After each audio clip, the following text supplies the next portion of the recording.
Boxing মেরে মেরে বাবাকে দুনিয়া থেকে বিদায় করে দিছে, তাকে মেরেই ফেলছে, এমন কুলাঙ্গার সন্তান আছে না?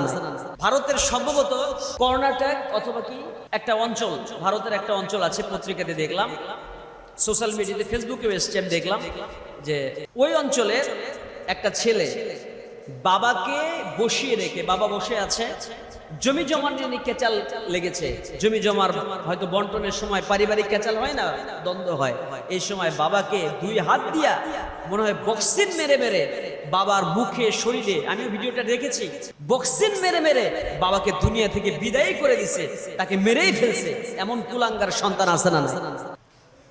আমি বলবো ওই বাবা সন্তানকে যেমন মানুষ করতে পারে নাই, পাশাপাশি ওই সন্তানটাও একটা কুলাঙ্গার সন্তান। কথা বলেন ঠিক কিনা? যে সম্পদের জন্য বাবাকে হত্যা করে, বাবাকে মেরে ফেলে, এর চাইতে কুলাঙ্গার সন্তান এই দুনিয়াতে আর দ্বিতীয়টা হতে পারে না। এই জন্য আপনার সন্তান আপনার কাছে আপনার জন্য এরকম উপহার দেবে, নাকি মরার পরে আপনার জন্য সুন্দর কিছু উপহার দেবে, দোয়া করবে? এই যে সন্তান এই কাজগুলো করছে, কিছুদিন আগে আমরা দেখেছি বাবা তার সন্তানকে মেরে ফেললো, আবার সন্তানও বাবাকে মেরে ফেলছে। কিসের কারণে? নেশায় আসক্ত হয়ে, সেটাও আমি দেখেছি।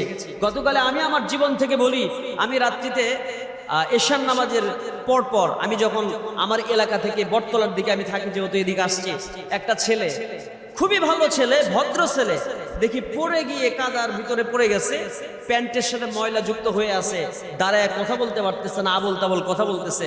আমি তাকে ভালো করে চিনি যে এই ছেলেটি এরকম হওয়ার কথা না, বুঝলাম সে ইয়াবা খাইছে, ইয়াবায় নেশায় আসক্ত হয়ে এমন অবস্থা হচ্ছে। তার পাশে আরেকজন ব্যক্তি ছিল, যে সেই ব্যক্তিকেও আমি চিনি, তো ওই ব্যক্তি হয়তো তাকে এগুলো সহযোগিতা করে খাওয়াইছে। আহারে, আফসোস লাগে যে আমাদের সমাজটা ধ্বংস হয়ে যাচ্ছে, চেয়ারম্যানের সেদিকে নজর নাই, তারপরে আমাদের মেম্বার সাহেবদের সেদিকে নজর নাই, ইয়াবার ব্যবসা, গাজার ব্যবসা, ফেন্সির ব্যবসা এই পরিমাণ সমাজে চলতেছে যে সন্তানগুলো শেষ হয়ে যাচ্ছে।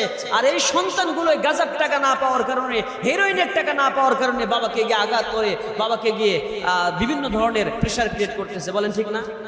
এদিকে নজর দিতে হবে প্রিয় ভাই আমার, তাহলে আপনার সন্তান সুন্দর হবে। একাকী ভালো থাকা যায় না।